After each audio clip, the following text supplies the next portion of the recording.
Em nome do Pai, do Filho e do Espírito Santo. Amém. Hoje nós vamos conversar sobre o seguinte tema: por que o Evangelho de Jesus Cristo segundo São João é tão diferente dos outros evangelhos?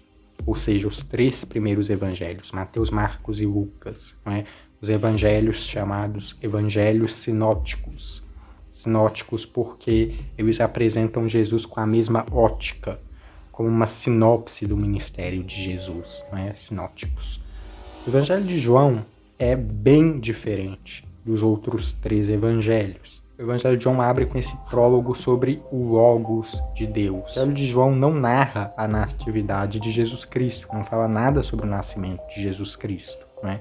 Ao invés disso, o Evangelho de João começa então com esse prólogo, esse hino sobre o Logos. Por que será que o Evangelho de João quis omitir a natividade de Jesus, né? Porque do prólogo pulou-se logo para o batismo, né? Jesus já adulto sendo batizado por João Batista. Curioso que mais tarde no Evangelho de João, alguns dos judeus vão falar que o Messias deveria vir de Belém, mas Jesus não veio de Belém.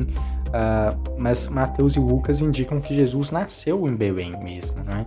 E você pensaria que, já que João reconhece a importância dessa profecia, que o Messias viria de Belém, você pensaria que João iria incluir alguma referência ao nascimento de Jesus no seu evangelho. Mas não. O Evangelho de João não fala nada sobre o nascimento de Jesus, nem que ele nasceu em Belém, nem que ele nasceu de uma virgem, nem que ele foi concebido do poder do Espírito Santo, nada sobre isso é falado em João. O que é curioso. Mas vamos adiante, né?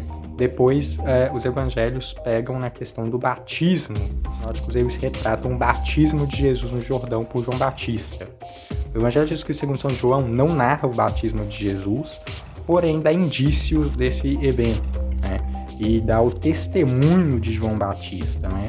E quando nós lemos o testemunho de João Batista no Evangelho de João, realmente ele fala que o Espírito Santo em forma de pomba pousou sobre Jesus, né? E foi assim que ele percebeu, que ele descobriu que Jesus era o Messias, o Cristo, né? E João fala, né? Eis o Cordeiro de Deus, eis o que tira o pecado do mundo, né? Então, nós temos esse forte testemunho de João Batista. De João não apresenta tentações, não apresenta demônios, certo? Então, várias vezes nos evangelhos sinóticos, Jesus expulsa demônios, né? Jesus faz muitos exorcismos nos evangelhos de Mateus, Marcos e Lucas, né? Mas no evangelho de João nós não temos nenhum exorcismo. A figura do demônio, ela aparece como mencionada quando se refere ao príncipe deste mundo, e também em alguns momentos a literatura joanina traz a questão de o mundo jaz no maligno, né? Mas no mais o demônio ele não é muito retratado na literatura de João. Também não faz nenhuma menção ao inferno, o que é curioso. O reino de Deus é algo central na mensagem de Jesus, nos ensinamentos de Jesus. No Evangelho de Mateus, Marcos e Lucas. O reino de Deus está próximo, né? Sede vigilantes, o reino de Deus está se aproximando, né? Então, muito tempo é gasto no Evangelho de Mateus, Marcos e Lucas reforçando essa questão do reino de Deus, e várias parábolas narrativas são usadas para explicar o reino de Deus. O que é o reino de Deus? Como ele irá vir? São várias as parábolas, a parábola da festa das bodas, a parábola das sementes, a parábola do grão de mostarda, um monte de parábolas são usadas. No Evangelho de João nós temos 0 parábolas, nenhuma parábola narrativa é usada no Evangelho de João. O máximo que nós temos são algumas comparações, como a comparação da videira, eu sou a videira, meu pai é o agricultor, e o Evangelho de João quase não fala sobre reino de Deus, né? A única coisa que nós temos é a conversa de Jesus com Nicodemos, né? Em que Jesus fala que para entrar no reino de Deus é necessário um homem nascer de novo, né? Quem não nascer da água e do Espírito não entrará no reino de Deus. Fora esse diálogo com Nicodemos, não fala sobre reino de Deus no Evangelho de João. Em Mateus, Marcos e Lucas, mas principalmente em Marcos, Jesus não quer que ninguém saiba que ele, Jesus, é o Cristo, que ele é o Messias, né? Quando Pedro faz a sua confissão de fé em Marcos, na metade do Evangelho, Pedro anuncia, né, tu és o Cristo, e Jesus imediatamente fala que não é para falar para ninguém que ele é o Cristo, né? Também depois da transfiguração de Jesus, não é para falar para ninguém, Jesus proíbe que os demônios falem quem ele é, né? Quando Jesus faz algum milagre no Evangelho de Marcos, cura, por exemplo, o leproso, ordena a ele que não fale para ninguém sobre aquela cura. A questão do segredo messiânico desaparece completamente. João deixa bem mais claro e bem mais explícito quem Jesus é. A maioria dos milagres dos evangelhos sinóticos são feitos em segredo, né? E Jesus não os faz para mostrar que ele é o Messias, o Filho de Deus. Jesus não quer que ninguém saiba que ele é o Messias, o Filho de Deus, em Mateus, Marcos e Lucas, pelo menos não até a crucificação, até chegar a hora. Então, porém, Jesus faz os seus milagres justamente como sinais, como uma forma de mostrar que ele é o Messias, que ele é o Filho de Deus. Enumerar algumas diferenças notáveis aqui. Em João, o termo apóstolo nunca aparece, né? João apenas fala em discípulos de Jesus. Em João, Jesus faz grandes milagres, que são grandes sinais. E em Mateus, Marcos e Lucas, Jesus faz muitos milagres que, em geral, não são necessariamente vistos como sinais. Em Mateus, Marcos e Lucas, Jesus expulsa muitos demônios, né? Enquanto que em João nós não temos nenhum demônio. Em Mateus, Marcos e Lucas, Jesus adverte muito sobre a vigilância e sobre evitar o fogo da Gena, ou Hades, ou inferno. Enquanto que em João esses conceitos de inferno não aparecem, né? Pelo menos não explicitamente. Em Mateus, Marcos e Lucas nós temos muitas parábolas narrativas, né? Parábolas em que vão revelando o que é o reino de Deus. Em João nós não temos nenhuma parábola, né? Nós não temos parábolas, mas nós temos discursos, sermões de Jesus, às vezes como que diálogos, às vezes monólogos.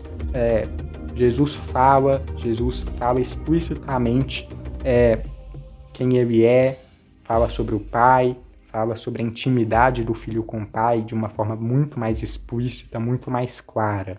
Uma tentativa assim, de explicar o Evangelho de João, explicar explicitamente vários dos mistérios. Agora vamos lá então tentar responder. Por quê? Por que tantas diferenças, né?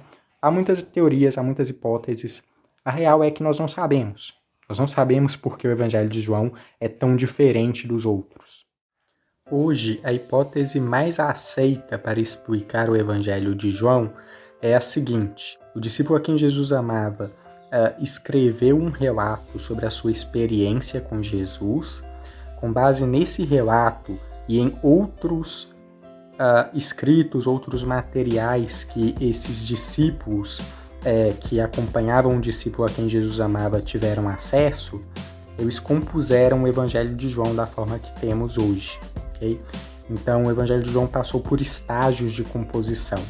Um estágio foi feito pelo discípulo a quem Jesus amava, depois vieram editores ou redatores que acrescentaram as outras histórias sobre Jesus que eles receberam de outras fontes ao relato que tinha sido escrito pelo discípulo a quem Jesus amava. Essa é a visão mais aceita. Agora, quais são as outras fontes além do discípulo a quem Jesus amava? Por que é que o relato do discípulo a quem Jesus amava é tão diferente dos relatos dos outros evangelistas, né?